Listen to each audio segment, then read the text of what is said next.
실제 이제 제가 이 일을 진행을 한다는 건 이제 그림과 관련된 일을 하다 보니 또 이 책의 본질로 제가 하고자 하는 일이 이제 미술과 창의성에 대한 문제인데, 지난주에 그 내용을 정확하게 설명해드리 못한 부분이 좀 있었고, 오늘은 또 그때 나왔을 때 질문이 과연 그럼 이 아동발달 8단계가 어떤 쉽게 말해서 다른 연구와 어떤 차이가 있고 어떤 구별이 있는지에 대한 이제 궁금한 사항들이 좀 있어서 그 내용을 구체적으로 좀 정리한 이제 그런 방식으로 구성을 좀 했고요.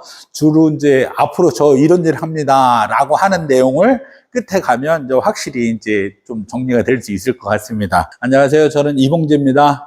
이번에 아동 인지 발달 8단계와 초등미술교육의 공간전환이라는 책을 만들고 오늘 북토크 2차를 통해서 설명하고자 하는 것은 지난주에 얘기했었던 이제 아동발달 기본 개념과 함께 이런 것들을 어떻게 적용하고 아이들 관계에 대한 이제 단계별 정리가 됐다면, 오늘은 지난번 나왔었던 각 이론에 대한 차이와 오늘 진행하고자 하는 것은 제가 이 아동 인지발달 8단계가 이 그림 그리기와 창의성이라는 관점으로 전개를 하려고 하는 그 내용을 오늘 구체적으로 아동발달 8단계를 기초해서 설명을 좀 드리겠습니다.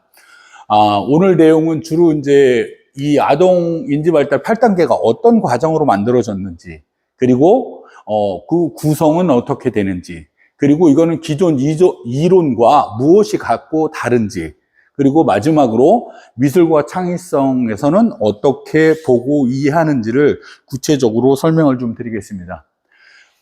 지난번에 설명한 것처럼 이 책은 10살까지의 과정을 8단계로 구분을 해서 설명을 한 거고요.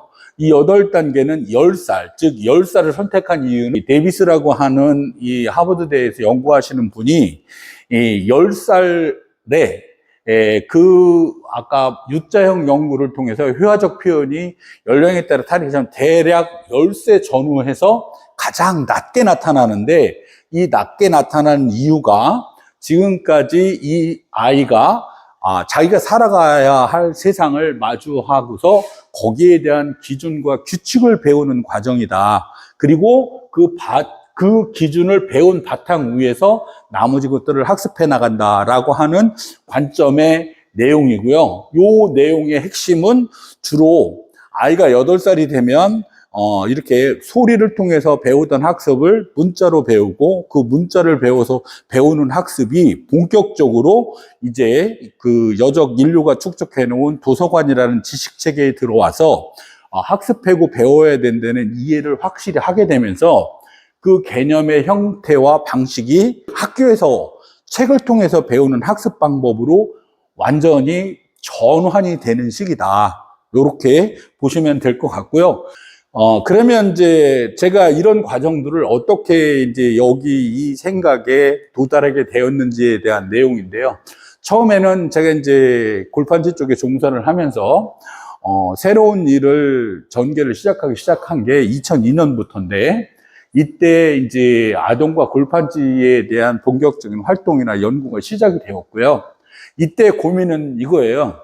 아이는 굉장히 자유롭게 표현을 하는데 어느 순간부터 아까 얘기했듯이 그 답이 있는 내용을 어떻게든 배우려고 하고, 그리고 그것을 다시 자기가 표현하려고 하는 요소가 발생이 되는데, 이게 언제부터 시작되는 거냐, 그리고 그거를 어떻게 아이들이 이제 이해하고 받아들이냐를 핵심적으로 했었던 사항들을 갖고 이제 그거와 관련된 학습을 좀 하는 시기가 좀 있었고요. 이게 보통 제가 생각할 때는 2009년부터 시작이 돼서 2016년까지 학습이 됐고, 이때 이 구성들을 기초 세팅을 했어요. 근데 이걸 외부에 표현하기 위해서 이제 다시 공부를 시작을 해서 2021년에 이제 대학원을 졸업을 했고, 그거와 관련해서 이제 올해 이제 그거와 관련 내용을 마감을 해서 이렇게 아동 인지 발달 8단계하고 초등미술 공간전환이라는 책을 낼 수 있게 되었습니다. 이 책에서 저는 찾았어요. 은유적 전위 추상의 방향이라는 과정을 갖고 사람, 물체, 행위, 공간, 시간, 질이라는 과정으로 추상화 과정이 전이가 된다는 거예요. 즉, 이 얘기는 자기의 생각을 확장시켜 나가고, 개념적으로 확장이 된다는 거예요. 그것을 저는 이제 주체, 관계, 시각, 공간, 시간, 창조로 됐는데, 이 과정을 지금 여기에서 본 것처럼 사람을 우주적 확장의 출발점으로 왔는데, 저는 양육자와 안정과 애착, 돌봄의 상태의 기초로 이걸 다시 정리를 했고요. 물체는 여기서는 대상과 사물의 관계, 즉 어떤 물건에 대한 관계로 봤는데, 저는 이것을 시각이 형성이 돼서 그 사물을 이해하는 과정으로 정리를 했어요. 사람과 물체의 행위가 원래 1, 2, 3단계에 해당이 되는데, 이 과정이 어떻게 정리됐는가를 이 동작, 사건, 적용의 관계를 갖고 했는데, 이거는 저는 이 사람의 문제가 어떻게 행위가 되고 이 물체와 연관되어 있는 전이적 관계로 해석을 해서 눈맞춤, 정서줄, 공동주의 개념으로 이제 재해석을 정리를 했고요. 공간은 이건 똑같이 여기에 표현이 되어 있습니다. 단지 이게 확장대선 개념이고요. 순서도 거의 비슷합니다. 단지 이 순서에서, 이 공간에서 차이는 저희는 입체 구조를 뇌 속에 정확하게 이해한다는 관점으로 확장을 했고요. 시간의 단계에서는 이 내부적인 작동 원인이 뭐냐까지 확장을 해석한 다음에, 질적인 관점에서 저는 이제 여기서 상상 거점 명령이라고 하는데, 이 부분은 제가 나중 뒤에 다시 한번 추가적으로 설명을 좀 드릴 겁니다. 미술에서. 그리고 이 이후에 집단지성과 실행이라는 과정을 더 확장을 했어요. 이 내용과 제가 지금 전개한 차이의 핵심은 뭐냐면, 거의 대부분 같은 점은 기본 구조를 갖고 이 전위 구조를 이제 했다는 거하고, 이 경험은 바탕 위에 상위 개념을 형성됐다, 계속 확장시켜 나간다라는 관점. 그 다음에 공간과 시간의 중요한 이 매개로 작동됐고, 마지막 단계 추상적 의미가 강화됐는데, 저는 이거를 갖고 그대로 쫓아가지 않고 아동의 실제 전위구조, 학습의 전위구조가 무언가를 구체적으로 재해석했고, 이러한 부분들을 저는 실제 아이를 어떻게 교육하고 풀어나갈 거냐는 교육과 미술 창의성에 대한, 적용성에 대한 문제로 재해석을 했다는 거예요. 그래서 이제 이런 차이가 있고요. 그 다음에 이제 이 부분을 갖고 다시 이제 진행된 상황을 갖고 보면, 주체 관계 시각을 사람과, 즉 엄마와 자녀의 관계, 안정적 관계로, 그리고 이 시간, 공간, 시간을 아까 얘기했듯이 어떤 것을 학습하고 배우는 관계로, 그리고 창조, 집단, 실행을, 그것을 내가 만들어서 이 사회와 어떻게 호흡하고, 그리고 그것을 내 것으로 만드냐의 관계로 해석을 해서 정리된 과정이고요. 실제 이거는 결국은 안정된 관계가, 부모와 안정된 관계가 형성이 돼야 내가 필요한 것을 학습, 구분하고 이해하고, 그리고 이것을 내 삶에 적용할 수 있다라고 하는 실제 3단계의 전체 구조가 10살 안에 형성돼 있다라고 하는 관점이라고 보시면 되고요. 자, 이 부분을 갖고 이제 주체라고 하는 부분을 더 세부적으로 설명을 하면, 주체라고 하는 것은 여기서 아이 자체를 말하는 게 아니라 부모, 양육자를 의미해요. 즉, 이 얘기는 아이가 태어나면 자기 스스로 살 수가 없어요. 그래서 이거를 부모가 아이를 양육하는 관계가 되는데, 그 양육하는 과정, 즉 아이가 태어나면 이 오직 생명을 자기가 유지하려고 하는 근본적인 욕구에 의해서 이 세상을 배우고 학습한다는 관점이고, 그것을 양육을 해주는 부모의 관점에서 배우고 습득한다라는 관점이에요. 근데 이제 이 문제는 이제 조금 더 들어가면 어떤 문제냐면, 과연 그러면 그 아이를 왜 엄마만 다 키우냐 이거야. 아빠는 키울 수 없는 거냐. 이제 이런 문제가 이제 존재할 수 있어요. 그리고 그 관계가 왜 여성이 남성보다 더 강한데, 지금 현대사회에서 그러면 여성이 아이를 양육하고 키우는 문제에 다른 문제가 뭐냐라고 하는 새로운 문제가 전개가 되는데, 제가 여기서 말하고자 하는 것은 실제는 이런 이제 그 양육자의 관계에 의해서 아이의 모든 성장과 발달이 결론이 난다라고 하는 문제. 두 번째, 이러한 아이하고 양육자 부모하고의 관계에서 미소와 목소리 톤, 응답과 기다림, 칭찬과 제시가 되는데, 여기 중에서 제일 큰 문제가 뭐냐면 과연 이 칭찬, 아이와 부모가 어떻게 애착 형성이 되고 그 애착 형성이 칭찬이라고 하는 관계적 형성인데, 여기서 제일 중요한 문제가 어떤 문제냐면 아이가 태어났는데 이 아이를 왜 이뻐하느냐라고 하는 근본적인 문제가 되는 거예요.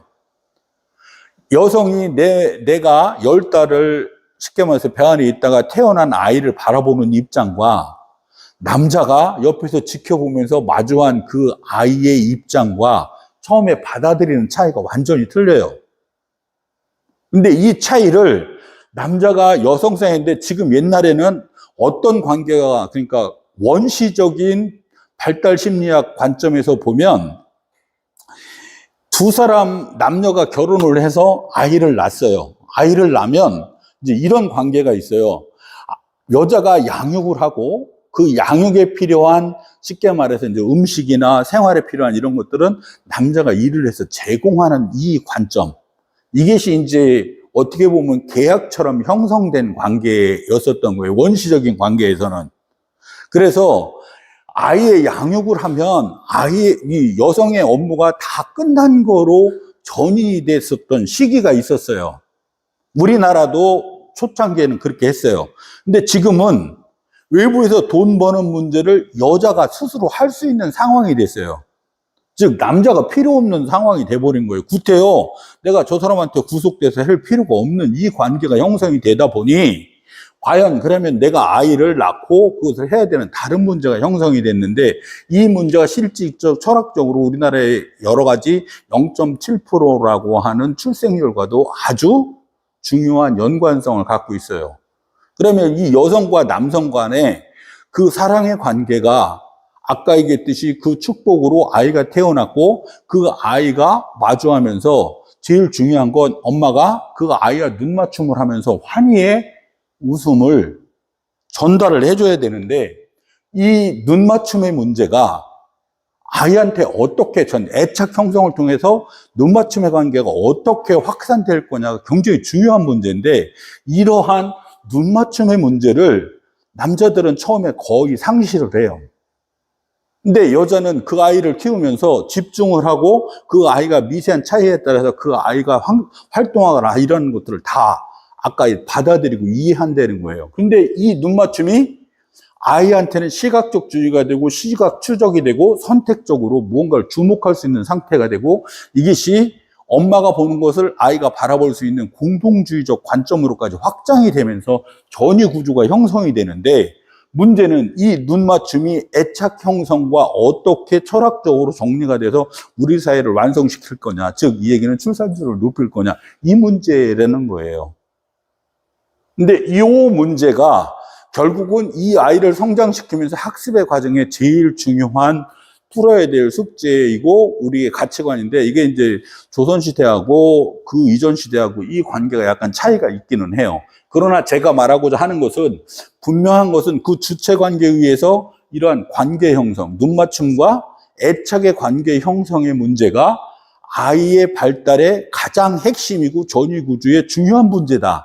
이 얘기를 저는 여기서 말씀을 좀 드리는 거고, 이러한 문제가 시각적으로 이제 발달이 되면서 이 당대에 가면 이제 명령이라고 하는 관계가 되는데, 이것은 아까 공동주의에서 아이가 말을 이해하고 받아들이는 과정에서 소통을 확장하는 방식의 관점을 보면 이러한 이해 관계가 요 명명의 상태에서 아주 중요한, 즉 이게 물이면 물이다라고 하는 관점을 이해하는 중요한 포인트가 됩니다. 근데 이러한 과정이 형성되어야만 그 관계가 형성된다는 거예요. 자, 그러면 이렇게 형성된 게 중요한 게 아까 이제 공간적인 관계로 넘어가면서, 즉 평면으로 보던 관계가 입체적으로 이해하고 거리나 위치 방향을 이해하면 그 상황들을 이해하는, 즉 아이가 단순하게 시각적으로 완성이 된 평면적인 것을 공간적 개념으로 이해하는 과정으로 확장이 되는데, 이것이 이렇게 면, 겹침, 경계, 배치, 그리고 크기, 위치, 이 각각의 관계 이해를 하면서 확장이 돼요. 쉬운 얘기로 선생님이 의자에 앉아 계셨는데 저 의자 위에 사람이 앉았다. 그러면 저 상태가 왜 의자와 사람과의 관계가 어떻게 있는 거냐? 또 하나는 테이블 위에 물을 올려놓은 컵이 있으면 왜 테이블 위에 물컵이 올려놓으면 그 테이블은 어떤 관계에 있느냐? 이러한 것들을 각각 시각적 정보를 이해적 정보로 이해하고 확장하는 관계로 확장된다는 거예요. 그래서 이 공간 단계의 중요한 문제 중에 하나가 그러한 공간적 이해를 통해서 이 뇌 속에 입체적인 개념이 형성이 되고, 이 형태적, 입체적 개념이 형성이 되고, 시간 단계가 되면 그 구성됐었던 내용이, 즉, 아까 움직이는 문제로까지, 내부 작동으로까지 확장이 되는데, 그 확장된다는 것은 아까 조금 전에 말씀드린 것처럼 그러한 각각의 요소가 변화된다는, 여기서 가장 쉽게 시간 단계를 이해할 수 있는 것들이 지난번에 설명한 것처럼 이제 닭의 변화예요. 계란이 부화가 돼서 병아리가 되고, 병아리가 다시 암탉이나 수탉으로 바뀌고, 다시 암탉이 계란을 낳고 병아리가 부화되는 이 과정들이 처음에는 다 각각이라고 생각했던 것을 이 단계가 오면 이게 하나의 개념이다라고 이해를 하는데, 그 마지막 상태에 가면 그러면 그런 변화가 어떻게 이루어지는 과정이 뭐냐, 그 내부적 추동 원인들을 찾아서 이해하기 시작한다는 게 이 시간 단계고, 이 시간 단계가 넘어가면 이 창조 단계에 넘어오는데 그 내부 작동의 조합을 변형을 시켜서 새로운 것들, 즉 우리가 일상에서 마주하는, 즉 자연 그대로의 상태가 아니라 집, 건물, 이런 의자, 즉 우리가 일상에서 필요한 옷, 이런 것들을 다 만들었는데 이 만든 이유가 어떤 조합이나 관계성을 만들었느냐를 이 창조 단계에서 구체적으로 이해하게 된다는 겁니다. 그러면 그렇게 이해했었던 사항들이 아까 얘기했듯이 어떤 미세한 차이, 즉 우리 선생님이 입고 있는 옷에 나는 노란색을 염색을 했을 때 나는 왜 초록색을 염색한 거랑 차이 있게 가져갈 것이냐, 이러한 문제들이 이 조합의 과정에서, 형태의 과정에서 다 다르게 반영이 되고 적용을 할 수 있는 상태가 돼요. 그래서 자, 이제 이렇게 넘어온 것들을 가장 중요한 게, 이제 이걸 갖고 얘기를 하면 지금 현대 사회에서 이제 특허라고 해요. 특허가 등록이 되려면 가장 중요한 게 이전 것보다 효율성이 더 좋냐, 더 편리하냐, 그리고 그 기능과 차별성이 완벽하게 있느냐, 그리고 그것이 돈을 얼마나 더 이 시장에서 만들 수 있느냐, 이게 판단 조건의 기준이에요. 특허를 만들었을 때, 즉 차별성, 딱 이것과 이게 어떻게 구분되냐, 또 하나는 이게 얼마나 내 삶을 편하게 만드느냐, 그리고 그것이 얼마나 효율적으로 더 좋은 효율성을, 즉 전에 거는 5개를 만들었는데 요번 거는 10개를 만들 수 있다, 이 효율성의 문제.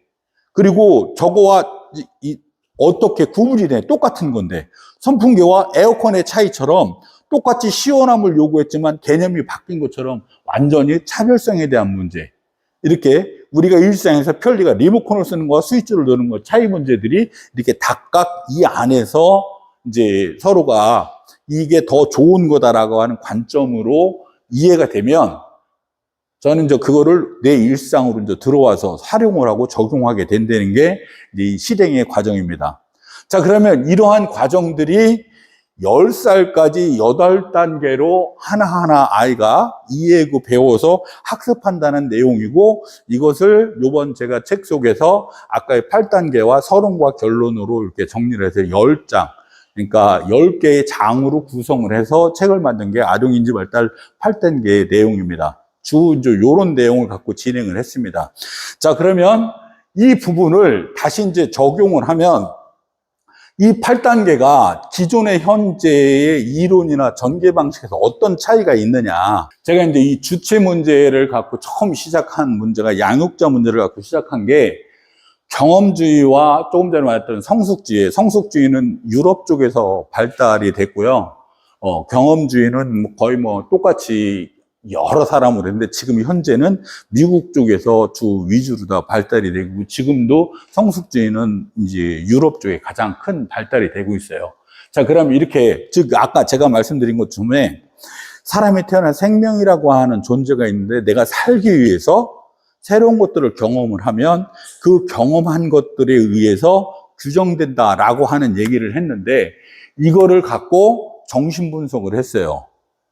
그리고 그 정신분석한 거를 이제 사회적으로 확장을 했고 그런 것들이 그 시작이 애착으로부터 왔다. 그렇게 해서 지금에 와서는 아까 얘기했듯이 이제 이 관계에 대한 현대 뇌 구조에 대한 이론으로 확장이 돼서 시대별로 발전이 된 상황이고 관계에서는 제일 중요한 게 이제 여기 비고츠키 요 사람이 사회문화적인 관점을 갖고 이거를 어떻게 발달시켰느냐. 그 다음에 피아제가 인지발달 시각에서 지금 단계성 구성을 어떻게 정부해서 정리됐느냐. 그 다음에 이제 공간에서는 조금 전에 이제 여기에 다시 제일 중요했었던 과연 이 체화된 것이 내가 인지 속에 어떻게 확장됐느냐. 그리고 시간과 창조 다 각각의 사항들이 있는데 이 구성들을 이 현재의 이 각 구성에서 지금 현재 진행되고 있는 상황이고요. 여기에 보면 미국은 실제 발달과 학습과학에서 실행 기능에 대한 자기조절, 관계 기반 뇌발달 구조, 데이터 기반의 종단 연구가 있고 유럽에서는 전인적인 발달과 웰빙, 그 다음에 놀이 중심과 아동 중심, 그리고 돌봄과 교육의 통합, 포용성과 전환의 연속성에 대한 문제로 연구가 되고 있어요.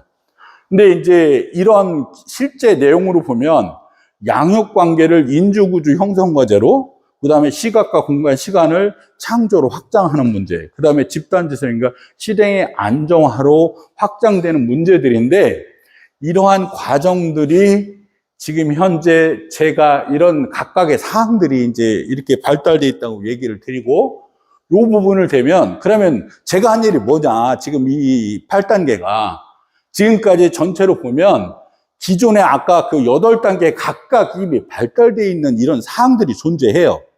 단지 그것을 저는 이거를 갖고 이렇게 8단계로 구성을 해서 각각의 요소를 연결을 시켰어요. 어느 관점에서 아이의 발육과 성장 과정으로 이걸 연결을 했다는 거예요. 그러니까 이미 각각의 이론은 이미 존재한다는 거예요. 제가 지금 말하고 있는 것들은 단지 그거를 갖고 다 따로따로 존재하는 걸 저는 이제 쉽게 그냥 구슬을 꿰어서 목걸이로 만들었다. 이렇게 보시면 되고, 이런 것들을 실제 이제 제가 앞으로 이제 이걸 풀어나가는 문제를 보면 이거를 과연 이제 아동의 발달 교육 현장에서 얼마나 이제 설명 있게 적용할 것이냐. 관찰 교육 적용 후속 연구가 이제 사실 이게 숙제로 남아 있습니다. 근데 이제 이런 문제들이 그럼 제가 할 수 있는 게 뭐냐? 결국 저는 이거요. 발견자라기보다는 현장을 연구하기 위해서 실제 그것을 하나의 통합적인 발달로 이걸 만드는 거고, 이거를 이제 제안한 거고, 이 발달 구조를 통해서. 그리고 저는 이제 화가로, 그리고 이제 그 뭐라고 그러냐면 현실에서 미술 교육을 이제 실천해 나가고 아이들한테 도와주려고 하는 이런 관점을 하고 있는 거예요. 근데 이제 이 이론을 제가 다 이거는 아니라는 거죠. 열심히 찾고 고민을 하다 보니까 이걸 연결을 했다. 이제 이 문제고요. 두 번째, 그러면 제가 지금까지 해왔었던 거에 가장 핵심이 이게 지난번에 설명을 드렸지만 양육자 관계로부터의 시각세계, 즉 눈이 형성되는 이 과정을 전이 구조로 봤다. 즉 부모가 아이가 태어나서 다음 단계로 가는 것을 전이 구조로 봤다는 거고, 두 번째는 이 지금 피아제가 시간, 공간, 시간에 대한 문제가 정리를 해서 설명을 했는데 이거를 저는 아이가 외형, 즉 형태를 입체적으로 이해하는 문제, 그리고 그 내부 구조가 무엇으로 구성되었는지에 대한 문제, 그리고 그것이 어떻게 움직이고 작동하는지의 문제로 정리를 했다. 이거를 연결을 했다는 거예요. 그 방향성을 다르게 봤다는 거죠. 방향성을 이런 방향으로. 그리고 마지막 세 번째는 얘기했었던 건 질이라고 하는 이 창조 단계까지 지금 발달시켜 놓은 거를 저는 이걸 집단지성과 실행의 관계까지 확장을 해서 실제 그거를 어떻게 우리 일상에 전개할 거냐를 이제 이렇게 전개를 했다는 겁니다. 자, 그러면 이걸 갖고 전체를 다시 보면 이제 제가 하고자 하는 일과 앞으로 방향, 우리 이제 아까 친구도 와서 얘기했었던 것 같은데, 더 확장했으면 어떻느냐 했는데, 그거에 대한 이제 제 답이에요. 제가 지금 이제 미술과 연관되고 창의력과 연관됐었던 사항들이라고 했는데, 그것이 아까 8단계에서 3단계 시각, 4단계 공간, 5단계 시간, 그리고 이 창조의 관계를 미술 활동을 통해서 중심적으로 이렇게 손, 몸의 협용, 그 다음에 평면에서 입체로 전환되는 거, 미술 활동의 상상명령과 조합형, 그 다음에 미술관 도슨트 활동, 즉 그림을 어떻게 보는지에 대한 문제, 그 다음에 이런 것들을 아이들 프로그램에 어떻게 적용할 건지를 저는 이걸 풀어보고 싶은 거예요. 제 딴에는. 근데 이제 이게 앞으로 될지 안 될지 이거는 저도 사실 감당을 못해요. 그러나 분명한 저는 이 방향을 보고 가고 있다라는 겁니다. 그리고 이제 이러한 과정들을 갖고 보면 지금 전체로 보면 아까 얘기했듯이 이제 이 발달 구조 8단계를 갖고 전개를 하면 이 하나의 아이의 성장 과정을 한눈으로 다 볼 수 있게끔 정리됐다는 거.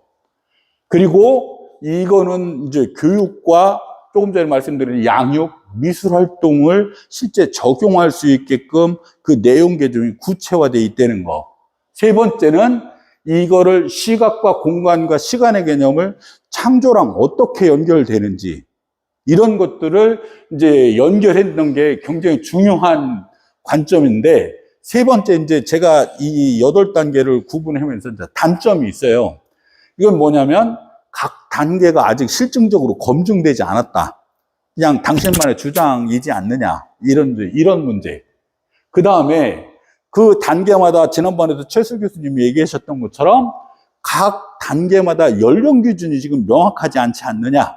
이제 이런 문제가 아직. 그렇지만 저는 이거를 그 지금 책 속에 시각의 발달 과정이나 내용을 구체적으로 정리는 어느 정도 해놓고 있습니다.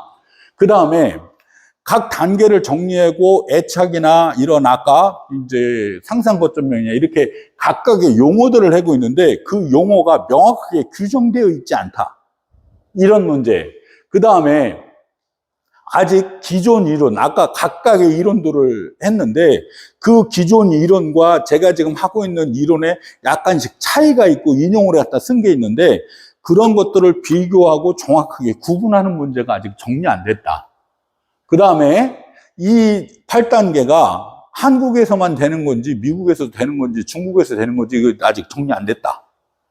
이제 이런 것들을 갖고 치는데, 자 그러면 실무적으로 이 책에서 말하고 있는 내용과 따지면 주체에서는 자 이것이 주체 관계가 안정된 문제와 애착, 돌봄 이후에 발달 연결을 다음 단계로 어떻게 확정시켜주실 거냐, 이거 더 연구 필요하다.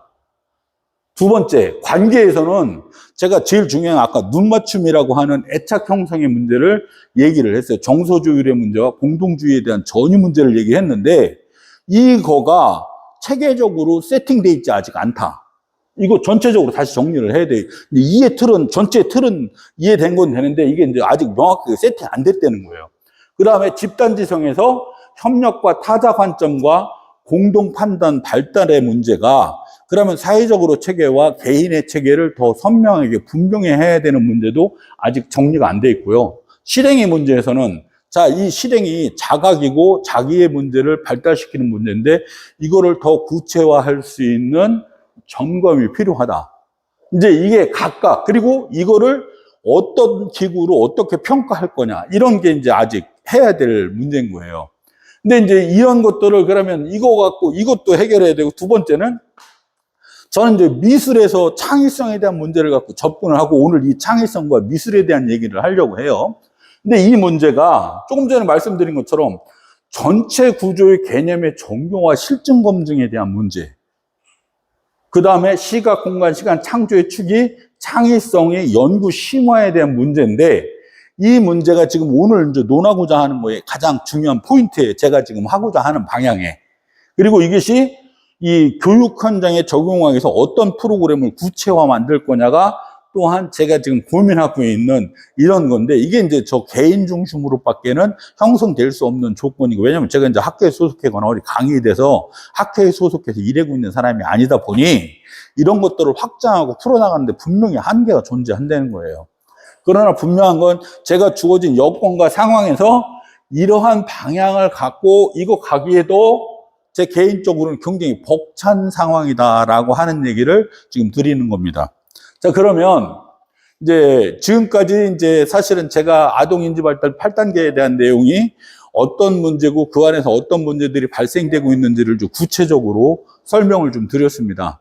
자, 그러면 이런 문제가 제가 이제 미술과 연관된, 즉 우리 여기 이제 미술에 계신 분들이 많은데 이 미술과 연관된 부분에 대해서 구체적으로 좀 설명을 좀 드리겠습니다. 아동을 제가 말씀드린 것처럼 10살까지의 과정을 8단계로 구분을 했는데 그중에 3단계 시각, 공간, 시간, 창조에 대한 부분을 저는 집중적으로 미술이라고 하는 활동을 통해서 창의성을 발달하는 방향으로 이제 확장시켜 나가려고 한다. 그 중에 손, 눈, 협응의 시각 공간 발달의 문제, 그 다음에 평면에서 입체로 전환하는 이런 체험 연구, 그 다음에 미술 활동과 즉 언어 발달의 개념에 범주화하는 과정인데, 이 얘기는 아이가 단어를 배우고 학습해야 되는 소통의 근거가 되는 범주화가 상태가 있는데, 이 언어 발달과 미술 활동이 어떤 연관성이 있느냐, 이거에 대한 거. 그 다음에 제가 이제 상상, 이거는 10달 전에 언어를 아이가 배우는데 이때 상상하는 문제와 그것은 무리고 단어를 배우는 이 명칭을 만드는 문제, 이것이 조형 표현과 창의성의 관계를 세부적으로 접근하고 정리해야 될 문제가 존재를 해요. 그 다음에 미술관 관람과 도슨트 경험 발달에, 요거는 이제 제가 다음 주에 요 부분을 한번 더 이제 다른 방향으로 진행을 해보겠다라는 말씀을 한번 이제 잠깐 사석에서 드린 적이 있고요.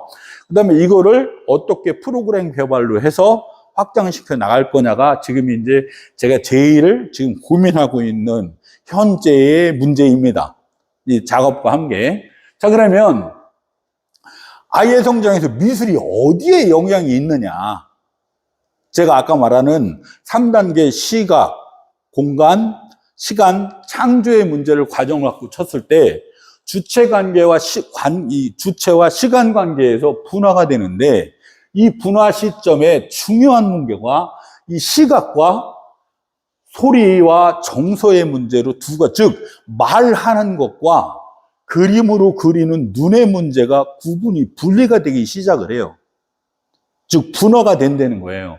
이 분화된 사항은 미술 활동이 순수한 그리기 활동, 논과 손의 협응이 미술의 공간 구성으로 갖고 언어 발달 개념으로 확장되는 문제와 몸으로 아까 얘기했듯이 표현하는 문제가 되는데, 이 몸이 이 소리의 관점에서 보면 리듬과 동작, 음악 감정, 그 다음에 말의 언어적 관계로 가는데, 요거는 노래의 문제, 여기는 춤의 문제, 여기는 아까 과학기술과 시각을 구체적으로 확장하는 이 문제가 되는데, 이 분화 문제를 이렇게 세 개 우리가 어느 시기에 이것을 분리하고 구분할 것이냐, 이 문제가 굉장히 중요한 문제고, 이런 것이 이제 그림을 통해서 언어화 과정을 갖게 된다는 겁니다. 자, 그러면 이렇게 미술과 체육을 어디서 갈라지고 공간으로 풀어날 것이냐, 이 구분이 제가 이제 미술과 연관된 부분을 갖고 적용을 하려면 이러한 공간의 기초 방향, 거리, 힘, 점검의 수정의 문제가 미술에서도 다루지만 이 춤과 실체 활동에서도 다룬다는 거예요. 그러면 이 문제가 어떻게 이해하고 받아들일 거냐, 여기서는 선면, 표현, 깊이, 결합의 문제, 접기, 세우기 이런 문제로 입체가 형성이 된다면, 여기서는 거리, 속도, 균형, 타이밍, 달리기, 던지기, 피하기, 이동 이런 문제가 여기서는 활동이 돼요. 그럼 이런 문제가 미술의 공간을 구성을 한다면 체육은 공간에 쉽게 이제 그 대응, 내 신체적으로 어떻게 대응할 것이냐, 이 문제에 대한 문제인데, 이거가 발달이 되면 이것도 발달이 돼요. 그러나 여기에서 발달된 부분이 이 부분을 다 충족시킬 수는 없어요. 또 여기서 발달된 게 이쪽의 발달을 일부가 촉진시키지만 여기서 그 이상을 확장하는 걸 여기서는 해결을 못 한다는 거예요. 그래서 이거를 명확하게 구분하고 ELPLO가 있다. 자, 그러면 이제 제가 말하는 이제 체육도 이제 버렸습니다. 체육도 버리고 그림에 대한 부분으로 넘어가면, 자, 여기 이제 제가 갤러리에 작업을 해서 하는 것들을 걸어 놨는데, 이걸 딱 보면 과연 이게 뭐냐라고 하는 관점에서 보면, 제가 이제 아이가 그림을 보는 과정에 보면 왜 이걸 그렸지? 왜 이 대상을 여기에 이 크기로 표현을 했지? 또 하나는 왜 위치에 이런 것들을 표현을 했지? 무엇을 보여주고 무엇을 작가는 말하려고 했던 거지? 이 장면 앞과 뒤는 도대체 뭐야?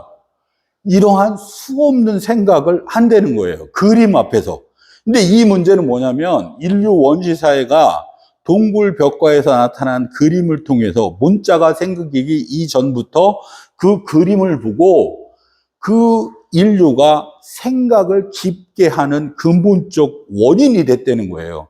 제가 얘기하고자 하는 건 그림은 본질적으로 생각을 깊게 하는 재료다. 이 생각을 깊게 하는 재료라는 거예요. 즉 생각을 끊임없이 분화시킬 수 있는 요소의 관점으로 확장된 거다. 그러다 보니 이거를 다 보면 보고 차이를 발견하고 관계를 파악하고 그 의도를 추론하고 여기서 보이지 않은 그 원인 어떤 것을 상상하고 그것이 어떤 의미가 있는지 그리고 이 의미를 내가 생각했던 걸 다른 사람과 나는 이렇게 생각했어. 너는 어떻게 생각했니? 이렇게 하면서 그 의미의 개념을 하나로 명확하게 세팅하는 문제. 이거는 이런 개념이었어. 라고 얘기할 수 있는 관계가 이해되는 게 실제 그림을 보고 실질적으로 차이오는 건데 이것이 아동의 성장과 발달에 아주 중요한 그 시기에 메커니즘이 된다는 겁니다. 자, 그러면 이 흔적으로부터 아까 얘기했듯이 우리의 실제 일상에서 보면 흔적, 선, 면, 그 다음에 평면 관계에서 구조 구성과 공간 설계로 우리 일상에서 지금 현재 진행이 되고 있어요. 그런데 이 입체로 전환하는 이 과정을 우리는 안 갖고 있어요. 교육 과정에서. 제가 지금 얘기하고자 하는 것은 미술 활동이 평면에서 공간으로 전환해야 되는 이 과정이 초등교육에 필요합니다가 지금 제가 여기서 말하고 있는 초등 미술 교육의 공간 전환이라고 하는 관점이에요. 즉, 요 시기에 이런 부분이 돼야만 실제 이 미술이 아이의 성장과 교육 성장의 가장 중요한 포인트가 됩니다라고 하는 게 아주 중요한 요소고요. 자, 이때 우리가 말하고 있는 손, 눈, 몸의 작동이 실질적으로 보면 감각과 공간과 행동계획, 실행 피드백에 모두 이런 과정을 갖고 차근차근 확장시켜 나가는 관계가 돼요. 이 부분이 과연 어떻게 우리의 일상에서 분화점을 명확하게 구분하고 거기에 맞춰서 학습시킬 거냐가 실제 미술 교육, 아동 미술 교육의 중요한 요소이기도 합니다. 자, 그러면 이것을 조금 전에 말씀드린 것처럼 이 8단계 구성에서 어떻게 우리 사회로 아까 얘기했듯이 적용을 해서 실제 그러한 과정들을 미술 활동을 확장시켜 갖고 이러한 차이들을 실행화시킬 것이냐. 이게 이제 가장 중요한 이제 실제 입체 전환 과정의 중요한 문제고요. 이 부분이 이제 요게 이제 마지막 이제 그 슬라이드인데요. 그러면 이 아까 공간 전환을 위해서 현재 우리가 해결해야 될 문제가 시간과 공간을 판별하는 아이의 학습적 프로그램. 두 번째, 손과 눈의 협응. 촉각과 그 재료를 판독하는 능력. 그리고 양손 몸 협응에 대한 이런 양손과 몸의 협응에 대한 문제. 그 다음에 그렇게 주어진 공간 구성을 만들고 전이 재조직을 하는데 제가 여기서 말하고자 하는 건 자, 공간 조성으로 아까 시간 단계에서 창의성이라고 가야 된다고 하면 제가 명명이라는 말을 했어요. 거점 상상 명명이라는 말을 제가 이렇게 설명을 드릴게요. 이 책에서 설명을 한 건데 이건 이제 아동 인지 발달 8단계가 아니라 초등미술교육 입체 전환이라는 책에서 얘기하고 있는 거예요. 여기에서는 어떻게 얘기를 하고 있냐면 제가 어떤 새로운 것을 만들려면 새로운 어떤 것을 규정해야 되는데 이것을 에베레스트나 K2를 올라갈 때 우리는 거기에다가 베이스 캠프를 집니다. 이 베이스 캠프가 첫 번째나 두 번째, 세 번째까지도 줘요. 근데 이때 베이스 캠프는 정상을 올라가기 위한 거점이지 실제 아까 얘기했듯이 우리 일상생활에서 살거나 이러는 건 아니에요. 그러면 왜 거점이 필요하냐? 우리가 상상을 하면 그 상상의 무한의 바다에서 또 다른 상상으로 확장을 해나가는데 그 거점이 없으면 생활의 방향이나 기준점이 모호해져서 자기가 생각했었던 지난 생각이 다 사라져요. 즉 머릿속에 스치고 확 간다는 거예요. 지나간다는 거예요. 근데 이거를 미술은 표현을 통해서 거점을 만든다는 거예요. 낙서나 거점을. 그리고 이 거점을 바탕으로 그때의 사고 생각이 묶이고 이 베이스 1이 베이스 2로 확장이 되고 다시 베이스 3로 넘어가면 그 상상이 첫 번째 시작했던 여기와 완전히 다른 개념의 상태가 된다는 거예요. 아까 제가 설명드렸던 선풍기와 에어컨의 차이가 이 베이스 캠프 1, 2, 3 상상 거점을 통해서 다른 개념으로 확장한다는 겁니다. 이 문제를 미술은 다른 어떤 것보다도 명확하게 설명하고 있다는 거예요. 그래서 제가 드리고자 하는 얘기는 이 미술 활동이 우리 일상에서 그러한 새로운 것들을 만들고 풀어나가는데 창의성의 가장 중요한 것이 실제 이런 과정들을 통해서 상상을 거점화하는 문제다. 그리고 그것을 시각적으로, 공간적으로 가장 명확하게 표현하는 문제가 이 미술 교육이 초등 교육에서 굉장히 중요한 문제입니다라고 하는 게 오늘 아동 인지 발달 기초로 해서 설명을 드리고 있는 겁니다. 자, 그러면 이런 과정들을 갖고 실제 이제 아이가 성장하는 전체 과정을 보면 처음엔 안정적인 관계, 보는 거로 배우고 그리고 그것을 구분하고 그리고 공간과 시간을 이해하면 그 내부 구조를 이해하면 조금 전에 상상 거점을 통해서 내가 바꾸어 볼 수 있는 사항들을 하나씩 적용을 해서 풀어나간다. 자, 그러면 이런 것들을 어떻게 해냐면 아까 그리고 그 생각을 다른 사람과 나누고 그것을 실행하면서 자기의 배움으로 이끌어 나갈 수 있는 부분이 이 미술에서 명확하게 보여줍니다라고 하는 것을 이야기를 하고 있는 거고 그런 관점에서 아이에게는 배움의 순서가 있고 그 기다림을 지켜줘야만 즉 기다려줘야만 그 아이가 성장할 수 있습니다라고 하는 게 제가 이 아동 발달 8단계와 아이의 입체 전환이라 공간 전환이라는 관점을 통해서 말하고자 하는 가장 핵심입니다. 자, 이상으로 오늘 그 북토크 전체를 마치겠습니다. 자, 그러면 혹시 뭐 간단하게 뭐 궁금하거나 오늘 한 내용에 대해서 뭐 질문이 있으시면 제가 알고 있는 범위 내에서 간단히 답변을 좀 드리겠습니다. 혹시 우리 선생님, 예? 예? 아유, 감사합니다. 우리 친구는, 예? 좀 늦게 와가지고. 예, 됐습니다. 네. 하여간 그래서 저 미술 아이한테 되면 기회 될 때마다 좀 이렇게 했으면 좋겠고요. 그런 과정을 갖고 진행되었었던 상황입니다. 이상으로 오늘 북토크를 마치겠습니다. 이렇게 와주셔서 진심으로 감사드립니다. 감사합니다. 네.